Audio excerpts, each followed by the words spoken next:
ଏହି ଆଲୋଚନାର କେନ୍ଦ୍ରବିନ୍ଦୁ ହେବେ ଦୁଇଟି ମୁଖ୍ୟ ଧାରଣା। ଗୋଟିଏ ହେଲା ହ୍ୟୁରିଷ୍ଟିକ୍ ଆଉ ଅନ୍ୟଟି ହେଲା କଗ୍ନିଟିଭ୍ ବାୟାସ୍। କୌଣସି ଜଟିଳ ଶବ୍ଦର ବ୍ୟବହାର ନ କରି ଆମେ ଆଜି ଏହାର ରହସ୍ୟ ଖୋଲିବା। ଆଚ୍ଛା, ଏହି ବିଷୟଟି ବାସ୍ତବରେ ଆମ ପ୍ରତ୍ୟେକଙ୍କ ଦୈନନ୍ଦିନ ଜୀବନ ସହିତ ସିଧାସଳଖ ଜଡ଼ିତ। ଆମେ ଯେତେବେଳେ ଏହି ହ୍ୟୁରିଷ୍ଟିକ୍ କଥା କହୁଛୁ ନା, ଆମେ ପ୍ରକୃତରେ ମସ୍ତିଷ୍କରେ ଏକ ସ୍ୱୟଂଚାଳିତ ସଫ୍ଟୱେୟାର ବିଷୟରେ କଥା ହେଉଛୁ। ମାନେ ଗୋଟେ ପ୍ରକାରର ମାନସିକ ସର୍ଟକଟ୍। ହଁ, ସରଳ ଅର୍ଥରେ ଏହା ହେଉଛି ସମସ୍ୟା ସମାଧାନର ଏକ ବହୁତ ସହଜ ଉପାୟ। ଆପଣ ଦେଖନ୍ତୁ, ପ୍ରତି ମୁହୂର୍ତ୍ତରେ ଆମକୁ ଅନେକ ଛୋଟ ବଡ଼ ନିଷ୍ପତ୍ତି ନେବାକୁ ପଡ଼େ। ବିଲକୁଲ, ସକାଳୁ ଉଠିବାଠାରୁ ରାତିରେ ଶୋଇବା ପର୍ଯ୍ୟନ୍ତ। ଏବେ ଭାବନ୍ତୁ, ଯଦି ଆମ ମସ୍ତିଷ୍କ ପ୍ରତ୍ୟେକଟି ଛୋଟ ବିକଳ୍ପକୁ ପୁଙ୍ଖାନୁପୁଙ୍ଖ ଭାବରେ ଯାଞ୍ଚ କରିବା ଆରମ୍ଭ କରେ, ତେବେ କ'ଣ ହେବ? ଆମେ ତ ପାଗଳ ହୋଇଯିବା। ତାହେଲେ ମସ୍ତିଷ୍କ ପ୍ରକୃତରେ କ'ଣ କରେ? ସେ ବିଗତ ଦିନର ଅଭିଜ୍ଞତାକୁ ବ୍ୟବହାର କରି ଗୋଟିଏ ତ୍ୱରିତ ବା ଖୁବ୍ ଶୀଘ୍ର ନିଷ୍ପତ୍ତି ନେଇନିଏ। ମାନେ ଏହା ସବୁବେଳେ ଏକଦମ ସଠିକ୍ ବା 100% ନିଖୁଣ ନୁହେଁପାରେ। ଆଚ୍ଛା, କିନ୍ତୁ ଆମ କାମ ଚଳାଇବା ପାଇଁ ବୋଧହୁଏ ଏହା ଯଥେଷ୍ଟ। ଏକଦମ, ଏହା ଯଥେଷ୍ଟ ଭଲ ହୋଇଥାଏ। ଆଉ ମଜା କଥା ହେଲା, ଅଧିକାଂଶ ସମୟରେ ଆମେ ନିଜେ ବି ଜାଣିପାରୁନାହିଁ ଯେ ଆମେ କୌଣସି ଯୁକ୍ତିସଙ୍ଗତ ଚିନ୍ତା ନ କରି ଏହି ସର୍ଟକଟ୍ ବ୍ୟବହାର କରିଦେଲୁଣି। ଏହି ହ୍ୟୁରିଷ୍ଟିକ୍ ଇଞ୍ଜିନ୍ ବିନା ତ ଆମର ସାଧାରଣ ଜୀବନ ବହୁତ କଷ୍ଟ ଆଉ କ୍ଲାନ୍ତିକର ହୋଇଯାନ୍ତା। ପାହାଚ ଚଢ଼ିଲା ବେଳେ ଯଦି ଆମେ ପ୍ରତି ପାହାଚର ଉଚ୍ଚତା ମାପିବା ଆରମ୍ଭ କରୁ, ତେବେ ତ ହେଲା। ଏକଦମ। ଏବେ ଏହା ଶୁଣିବା ପରେ ଗୋଟେ କଥା ମନରେ ଆସୁଛି। ଆମେ ତ ଜାଣୁ ଯେ ଆମ ମସ୍ତିଷ୍କ ଏକ ଅତ୍ୟନ୍ତ ଜଟିଳ ଏବଂ ଶକ୍ତିଶାଳୀ ଅଙ୍ଗ। ଯଦି ଏହାର କ୍ଷମତା ଏତେ ବ୍ୟାପକ, ତେବେ ବିବର୍ତ୍ତନ ବା ଇଭଲ୍ୟୁସନ୍ ପ୍ରକ୍ରିୟାରେ ଏହା କାହିଁକି ଏହିପରି ସର୍ଟକଟ୍କୁ ଆପଣାଇଲା? ଆଚ୍ଛା, ବହୁତ ବଢ଼ିଆ ପ୍ରଶ୍ନ। ଏହି ପ୍ରଶ୍ନର ଉତ୍ତର ଆମକୁ ଆମର ପୂର୍ବପୁରୁଷମାନଙ୍କର ସମୟକୁ ନେଇଯାଉ। ଆମର ଜୈବିକ ସଂରଚନା ଏବେ ମଧ୍ୟ ସେହି ଆଦିମ ଯୁଗର ପରିବେଶକୁ ଆଧାର କରି ହିଁ କାମ କରୁଛି। ମାନେ ଯେତେବେଳେ ମଣିଷ ଜଙ୍ଗଲରେ ରହୁଥିଲା। ହଁ, ସେହି ସମୟରେ ବଞ୍ଚି ରହିବା ପାଇଁ ସଠିକତା ଅପେକ୍ଷା କ୍ଷିପ୍ରତାର ମୂଲ୍ୟ ବହୁତ ଅଧିକ ଥିଲା। ମାନେ ଜଲ୍ଦି ନିଷ୍ପତ୍ତି ନେବାଟା ଜରୁରୀ ଥିଲା। କଳ୍ପନା କରନ୍ତୁ, ଏକ ଘଞ୍ଚ ଜଙ୍ଗଲରେ ଆମର ପୂର୍ବପୁରୁଷମାନେ ଯାଉଛନ୍ତି। ହଠାତ୍ ପାଖରେ ଥିବା ଏକ ବୁଦା ଜୋରରେ ହଲିବାକୁ ଲାଗିଲା। ଓହୋ, ତାହେଲେ ତ ନିଶ୍ଚୟ ଭୟ ଲାଗିବ। ହଁ, ସେହି ସମୟରେ ଯଦି ମସ୍ତିଷ୍କ ତାର୍କିକ ବିଶ୍ଳେଷଣ ଆରମ୍ଭ କରେ ଯେ ପବନରେ ବେଗ କେତେ ଅଛି, କେଉଁ ପ୍ରଜାତିର ପକ୍ଷୀ ବୁଦା ଭିତରେ ଥାଇପାରେ, କିମ୍ବା ବୋଧହୁଏ ସେଠି ଗୋଟେ ବାଢ ଲୁଚିଛି। ବିଲକୁଲ, ଏହିସବୁ ହିସାବ କରୁ କରୁ ତ ହୁଏତ ସେମାନଙ୍କର ଜୀବନ ପଳେଇବ। ସେଠି ତ ବିନା ଚିନ୍ତାରେ ଦୌଡ଼ିବା କଥା। ସେୟା ହିଁ ହେଲା। ସେଠାରେ ସେମାନଙ୍କର ମସ୍ତିଷ୍କ ଏକ ଦ୍ରୁତ ସର୍ଟକଟ୍ ବ୍ୟବହାର କଲା। ବୁଦା ହଲିଲା ମାନେ ବିପଦ, ସଙ୍ଗେ ସଙ୍ଗେ ଦୌଡ଼। ଆଉ ଯଦି ପ୍ରକୃତରେ ସେଠି କିଛି ନଥିଲା? ହୁଏତ 10ରୁ 9 ଥର ସେଠାରେ କେବଳ ପବନ ଯୋଗୁଁ ବୁଦା ହଲୁଥିବ। କିନ୍ତୁ ସେହି ଗୋଟିଏ ଥରର ବିପଦରୁ ଏହି ହ୍ୟୁରିଷ୍ଟିକ୍ ହିଁ ତାଙ୍କୁ ବଞ୍ଚାଇଲା। ଏହା ପ୍ରକୃତରେ ରୋଚକ। ଆଉ ଯଦି ଆମେ ଆଜିର ଦୁନିଆ କଥା ଚିନ୍ତା କରିବା, ଆମେ ତ ଜଙ୍ଗଲରେ ନାହୁଁ, କିନ୍ତୁ ରାସ୍ତାରେ ଗାଡ଼ି ଚଲାଉଥିବା ବେଳେ ମଧ୍ୟ ଏହା କାମରେ ଆସୁଛି। ହଁ, ଆମ ଦୈନନ୍ଦିନ ଜୀବନରେ ଏହାର ବହୁତ ଉଦାହରଣ ଅଛି। ଧରନ୍ତୁ, ମୁଁ ଗାଡ଼ି ଚଲାଉଛି ଆଉ ହଠାତ୍ ଗୋଟିଏ କୁକୁର ଗାଡ଼ି ଆଗକୁ ଆସିଯାଏ। ମୁଁ ତ କେବେ ମଧ୍ୟ ଫିଜିକ୍ସର ସୂତ୍ର ପକାଇ ହିସାବ କରେ ନାହିଁ ଯେ ମୋ ଗାଡ଼ିର ଗତି କେତେ ଅଛି ଏବଂ ବ୍ରେକ୍ ମାରିଲେ କେତେ ଦୂରରେ ଅଟକିବ। ଆମେ କିଛି ନ ଭାବି ହଠାତ୍ ବ୍ରେକ୍ ପେଡାଲ ଉପରେ ଜୋରରେ ଗୋଡ଼ ଚାପି ଦେଉ। ପୁରା ସଠିକ୍ କଥା। ଏହି ଦ୍ରୁତ ପ୍ରତିକ୍ରିୟା ହେଉଛି ହ୍ୟୁରିଷ୍ଟିକ୍ର ପ୍ରଥମ ବଡ଼ ଲାଭ। ଆଉ ଦ୍ୱିତୀୟ, ସବୁଠାରୁ ଗୁରୁତ୍ୱପୂର୍ଣ୍ଣ କାରଣଟି ହେଉଛି ମାନସିକ ଶକ୍ତି ସଞ୍ଚୟ। ଆମ ମସ୍ତିଷ୍କ ହେଉଛି ମାନବ ଶରୀରର ସବୁଠାରୁ ଅଧିକ ଶକ୍ତି ଶୋଷଣ କରୁଥିବା ଅଙ୍ଗ। ଗବେଷଣାରୁ ଏକ ଚମତ୍କାର ତଥ୍ୟ ମିଳିଛି। ଆମ ଶରୀରର ମୋଟ ଓଜନର ମାତ୍ର 2% ହେଉଛି ମସ୍ତିଷ୍କର ଓଜନ, କିନ୍ତୁ ଏହା ଶରୀରର ପ୍ରାୟ 20% ଶକ୍ତି ବା କ୍ୟାଲୋରି ଏକୁଟିଆ ଖର୍ଚ୍ଚ କରିଥାଏ। ଟିକେ ରୁହନ୍ତୁ, ଏହା କ'ଣ ପ୍ରକୃତରେ ସତ? ମାନେ ଶରୀରର ମାତ୍ର 2% ଅଂଶ ହୋଇ 5 ଭାଗରୁ 1 ଭାଗ ଶକ୍ତି ଟାଣିନିଏ? ହଁ, ବିଲକୁଲ। ଏହାର ଅର୍ଥ ଯେତେବେଳେ ମୁଁ ସୁପରମାର୍କେଟରେ ଠିଆ ହୋଇ 10ଟି ଅଲଗା ଅଲଗା କମ୍ପାନୀର ବିସ୍କିଟ୍ ପ୍ୟାକେଟକୁ ଦେଖି ଚିନ୍ତା କରୁଛି ଯେ କେଉଁଟି କିଣିବି, ମୁଁ ପ୍ରକୃତରେ ମୋର ଶାରୀରିକ ଶକ୍ତି ଖର୍ଚ୍ଚ କରୁଛି। ହଁ, ଏକଦମ। କୌଣସି ନୂଆ କିମ୍ବା ବିଶ୍ଳେଷଣାତ୍ମକ ଚିନ୍ତା କରିବା ଅତ୍ୟନ୍ତ କଷ୍ଟଦାୟକ ଏବଂ ଏଥିପାଇଁ ପ୍ରଚୁର କ୍ୟାଲୋରି ଦରକାର ହୁଏ। ସେଥିପାଇଁ ତ କଠିନ ମାନସିକ ପରିଶ୍ରମ ପରେ ଆମକୁ ବହୁତ ଥକ୍କା ବା କ୍ଳାନ୍ତି ଅନୁଭବ ହୁଏ। ଆଚ୍ଛା, ଏବେ ବୁଝିଲେ ମୁଁ ଅଫିସରୁ ଫେରିଲେ କାହିଁକି ଏତେ ଥକିଯାଏ। ମସ୍ତିଷ୍କ ଭଲ ଭାବରେ ଜାଣେ ଯେ ତାର ସମ୍ବଳ ବା ଶକ୍ତି ସୀମିତ, ତେଣୁ ସେ କେବଳ ଅତି ଗୁରୁତ୍ୱପୂର୍ଣ୍ଣ ଏବଂ ନୂତନ ସମସ୍ୟା ପାଇଁ ନିଜର ଶକ୍ତି ସଞ୍ଚୟ କରି ରଖେ ଏବଂ ବାକି ଯେଉଁ ସାଧାରଣ ନିଷ୍ପତ୍ତିଗୁଡ଼ିକ ଅଛି ତାକୁ ସ୍ୱୟଂଚାଳିତ କରିଦିଏ। ଯାହାକୁ ଆମେ ବିଶ୍ଳେଷଣଜନିତ ପକ୍ଷାଘାତ ବା ଆନାଲାଇସିସ୍ ପ୍ୟାରାଲିସିସ୍ରୁ ମୁକ୍ତି ବୋଲି କହିପାରିବା। ବିଲକୁଲ ଠିକ୍ ଶବ୍ଦ ବ୍ୟବହାର କଲେ। ଯଦି ଜଣେ ବ୍ୟକ୍ତି ସକାଳେ କେଉଁ ପୋଷାକ ପିନ୍ଧିବ ବା କେଉଁ ରାସ୍ତାରେ ଅଫିସ୍ ଯିବେ ଏମିତି ସବୁ କଥାରେ ଗଭୀର ବିଶ୍ଳେଷଣ କରନ୍ତି, ତେବେ ସେ କୌଣସି କାମ ଆରମ୍ଭ ହିଁ କରିପାରିବେ ନାହିଁ। ତାହେଲେ ହ୍ୟୁରିଷ୍ଟିକ୍ ମାଧ୍ୟମରେ ଆମେ ଏକ ଯଥେଷ୍ଟ ଭଲ ନିଷ୍ପତ୍ତି ନେଇ ଆଗକୁ ବଢ଼ିଯାଉ। ମାନେ ଏହା ଆମ ଫୋନ୍ର ବ୍ୟାଟେରୀ ସେଭର ମୋଡ୍ ଭଳି କାମ କରୁଛି। ଏକଦମ ସଠିକ୍ ତୁଳନା। ଆଉ ଗୋଟେ କଥା ଭାବନ୍ତୁ, ଆମେ ପ୍ରତିଦିନ ଯେତେ ତଥ୍ୟର ସମ୍ମୁଖୀନ ହେଉଛେ ମସ୍ତିଷ୍କ ତାକୁ କିପରି ସମ୍ଭାଳୁଛେ। ହଁ, ସେଠାରେ ମଧ୍ୟ ହ୍ୟୁରିଷ୍ଟିକ୍ କାମ କରେ। ନିଶ୍ଚୟ ଏକ ବିରାଟ ଭୂମିକା ଗ୍ରହଣ କରେ। ଏହି ମୁହୂର୍ତ୍ତରେ ମଧ୍ୟ ଦେଖନ୍ତୁ, ଆପଣଙ୍କ ଆଖି, କାନ ଏବଂ ଚର୍ମ ମାଧ୍ୟମରେ ଲକ୍ଷ ଲକ୍ଷ ତଥ୍ୟ ମସ୍ତିଷ୍କ ଭିତରକୁ ଯାଉଛି। କୋଠରୀର ତାପମାତ୍ରା, ବାହାରର କିଛି ଶବ୍ଦ, ଆପଣ ପିନ୍ଧିଥିବା ପୋଷାକର ସ୍ପର୍ଶ, ଏସବୁ ଗୋଟିଏ ଗୋଟିଏ ସୂଚନା।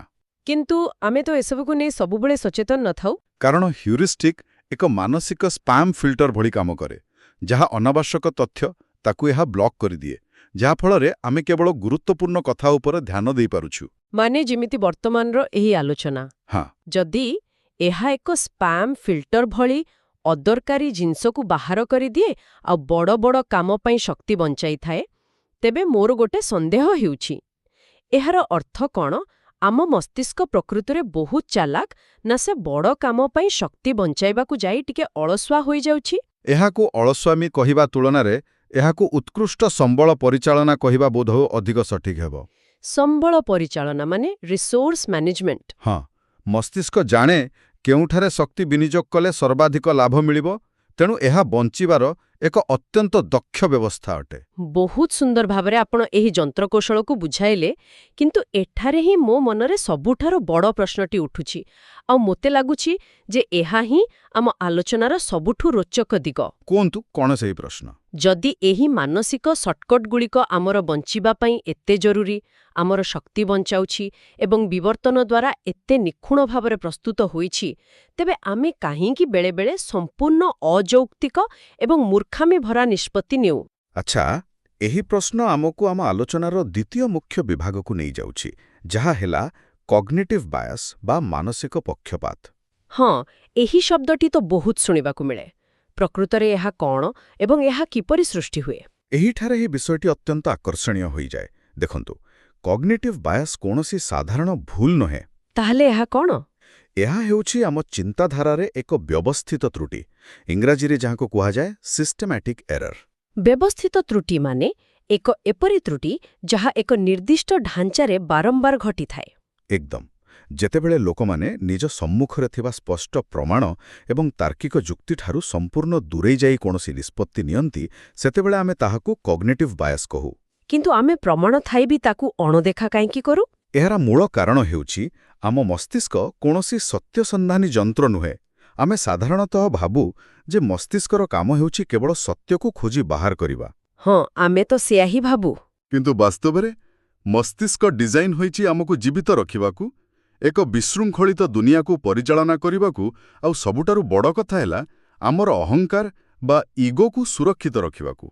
ଆମର ଇଗୋକୁ ସୁରକ୍ଷିତ ରଖିବାକୁ ଟିକେ ବୁଝାଇବେ? ମାନେ ଯେତେବେଳେ କୌଣସି ନୂଆ ତଥ୍ୟ ଆମର ପୁରୁଣା ଦୃଢ଼ ବିଶ୍ୱାସକୁ ଆଘାତ କରେ, ମସ୍ତିଷ୍କ ସେହି ସତ୍ୟକୁ ଗ୍ରହଣ କରିବା ଅପେକ୍ଷା ତାକୁ ପ୍ରତ୍ୟାଖ୍ୟାନ କରିଦେବାକୁ ସହଜ ମନେ। ଆଚ୍ଛା, କାରଣ ନିଜକୁ ଭୁଲ ବୋଲି ମାନିନେବା ମାନସିକ ସ୍ତରରେ ବହୁତ କଷ୍ଟଦାୟକ। ବିଲକୁଲ। ଏହାର ମାନେ ଆପଣ କହୁଛନ୍ତି ଯେ ସତ୍ୟକୁ ମାନିନେବା ଅପେକ୍ଷା ଗୋଟେ ମିଛ ଆଶ୍ୱାସନାରେ ବଞ୍ଚିବା ମସ୍ତିଷ୍କ ପାଇଁ କମ୍ ଶକ୍ତି ଖର୍ଚ୍ଚ କରେ? ହଁ, ଏକ ପ୍ରକାରେ ସେୟା କହିପାରିବେ। ଆମ ମସ୍ତିଷ୍କ ନିଜର ଶାନ୍ତି ଭଙ୍ଗ କରିବାକୁ ଚାହେଁ ନାହିଁ। ତେବେ ଏହା କ'ଣ କେବଳ ସାଧାରଣ ଲୋକଙ୍କ କ୍ଷେତ୍ରରେ ଘଟେ? ବଡ଼ ବଡ଼ ବୈଜ୍ଞାନିକ, ବିଚାରପତି ବା ଅତି ବୁଦ୍ଧିମାନ ଲୋକମାନେ ତ ନିଶ୍ଚୟ ନିଜର ଶିକ୍ଷା ଏବଂ ବୁଦ୍ଧି ବଳରେ ଏହି ମାନସିକ ଜାଲରୁ ବର୍ତ୍ତି ଯାଉଥିବେ। ସେମାନେ ତ କେବଳ ତଥ୍ୟକୁ ଆଧାର କରି ନିଷ୍ପତ୍ତି ନେଉଥିବେ ନା? ଏହି କଥାଟି ଶୁଣିଲେ ଆପଣ ଆଶ୍ଚର୍ଯ୍ୟ ହେବେ। ବୁଦ୍ଧିମତ୍ତା ଏବଂ କଗ୍ନିଟିଭ୍ ବାୟାସ୍ ମଧ୍ୟରେ କୌଣସି ସମ୍ପର୍କ ନାହିଁ। ଏମିତିକି ନୋବେଲ ପୁରସ୍କାର ବିଜେତା ବୈଜ୍ଞାନିକମାନେ ମଧ୍ୟ ନିଜର ଦୃଢ଼ ବିଶ୍ୱାସ ସମୟରେ ଏହି ବାୟାସର ଶିକାର ହୋଇଥାନ୍ତି। ବାପରେ, ଏହା ତ ଏକ ବିରାଟ କଥା।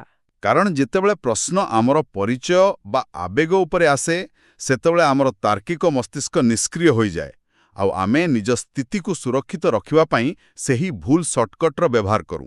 ଏହା ପ୍ରକୃତରେ ଆଶ୍ଚର୍ଯ୍ୟଜନକ। ଆମେ ଏପର୍ଯ୍ୟନ୍ତ ଦୁଇଟି ଶବ୍ଦ ଉପରେ ଆଲୋଚନା କଲେ, ହ୍ୟୁରିଷ୍ଟିକ୍ ଏବଂ କଗ୍ନିଟିଭ୍ ବାୟାସ୍। ତେବେ ଏହି ଦୁଇଟି ଭିତରେ ମୂଳ ପାର୍ଥକ୍ୟକୁ ଆମେ ଏମିତି ବୁଝିପାରିବା। ହ୍ୟୁରିଷ୍ଟିକ୍ ହେଉଛି ପ୍ରୋସେସ୍ ବା ଉପକରଣ, ଆଉ ବାୟାସ୍ ହେଉଛି ତ୍ରୁଟି। ପୁରା ସଠିକ୍। ମୋତେ ଗୋଟେ କଥା ମନେ ପଡ଼ୁଛି, ମାନେ ଧରନ୍ତୁ ହାତୁଡ଼ି ଗୋଟେ ବହୁତ ଭଲ ଟୁଲ୍। ଯଦି ଆମେ କଣ୍ଟା ପିଟୁଛୁ ତାହେଲେ ଠିକ୍ ଅଛି, କିନ୍ତୁ ଯଦି କାଚ ଉପରେ ମାଛି ବସିଛି ଆଉ ଆମେ ସେଇ ହାତୁଡ଼ିରେ ତାକୁ ମାରିବାକୁ ଗଲୁ, ସେଇଟା ହେଲା ବାୟାସ୍। ଉପକରଣ ସମାନ କିନ୍ତୁ ପ୍ରୟୋଗ ଭୁଲ। ଆରେ ବାଃ, ଏହା ଗୋଟେ ବଢ଼ିଆ ଉଦାହରଣ। ଚାଲନ୍ତୁ ଏହାକୁ ବୁଝିବା ପାଇଁ ଆମେ ଆଉ ଗୋଟେ ଦୈନନ୍ଦିନ ଉଦାହରଣ ନେବା। ଧରନ୍ତୁ ଆପଣ ପ୍ରତିଦିନ ଅଫିସରୁ ଘରକୁ ଫେରୁଛନ୍ତି। ମୁଖ୍ୟ ହାଇୱେରେ ବହୁତ ଟ୍ରାଫିକ୍ ଥାଏ ବୋଲି ଆପଣ ଗୋଟେ କଲୋନୀ ଭିତରେ ଦେଇ ସର୍ଟକଟ୍ ରାସ୍ତା ବାହାର କରିଛନ୍ତି। ହଁ, ଯେଉଁଥିରେ ମୋର 15 ମିନିଟ୍ ବଞ୍ଚିଯାଏ। ହଁ, ତେବେ ପ୍ରତିଦିନ ଅଫିସ୍ ସରିବା ମାତ୍ରେ ଆପଣ ବିନା କୌଣସି ଜିପିଏସ୍ ଚେକ୍ କରି ସିଧା ସେ କଲୋନୀ ରାସ୍ତାରେ ଗାଡ଼ି ବୁଲାଉଛନ୍ତି। ସେଇଟା ହ୍ୟୁରିଷ୍ଟିକ୍। କାରଣ ମୋ ବ୍ରେନ୍କୁ ନୂଆ ରାସ୍ତା ଖୋଜିବାର ପରିଶ୍ରମ କରିବାକୁ ପଡ଼ୁନି। ଅଟୋମେଟିକ୍ ଗାଡ଼ି ସିଆଡ଼େ ବୁଲି ଯାଉଛି। ସଠିକ୍ କହିଲେ। ଏବେ ଦେଖନ୍ତୁ ବାୟସ୍ କେମିତି ଆସିଲା। ଗୋଟିଏ ଦିନ ସେଇ ସର୍ଟକଟ୍ ରାସ୍ତାରେ କୌଣସି ନିର୍ମାଣ କାମ ଚାଲିଛି। ଆପଣଙ୍କ ଜିପିଏସ୍ ଆପଣଙ୍କୁ ଲାଲ ଲାଇନ୍ ଦେଖାଉଛି ଆଉ କହୁଛି ଆଜି ସେଇ ରାସ୍ତାରେ ଯାଆନ୍ତୁ ନାହିଁ, ହାଇୱେ ଦେଇ ଯାଆନ୍ତୁ। କିନ୍ତୁ ମୁଁ ତ ଭାବିବି, ଆରେ ଛାଡ଼, ଏ ମେସିନ୍ କ'ଣ ଜାଣିଛି, ମୁଁ ପ୍ରତିଦିନ ଏଇ ରାସ୍ତାରେ ଯାଏ। ମାନେ ମୋ ଭିତରେ ଗୋଟେ ଅହଙ୍କାର ଆସିଯିବ ଆଉ ମୁଁ ଜିପିଏସ୍ର ଡେଟାକୁ ଇଗ୍ନୋର କରିଦେବି। ଆଉ ତାର ରେଜଲ୍ଟ କ'ଣ ହେବ? ଆପଣ ସେଇ କଲୋନୀ ଭିତରେ ପଶିବେ ଆଉ ପୁରା 1 ଘଣ୍ଟା ଜାମ୍ରେ ଫସିବେ।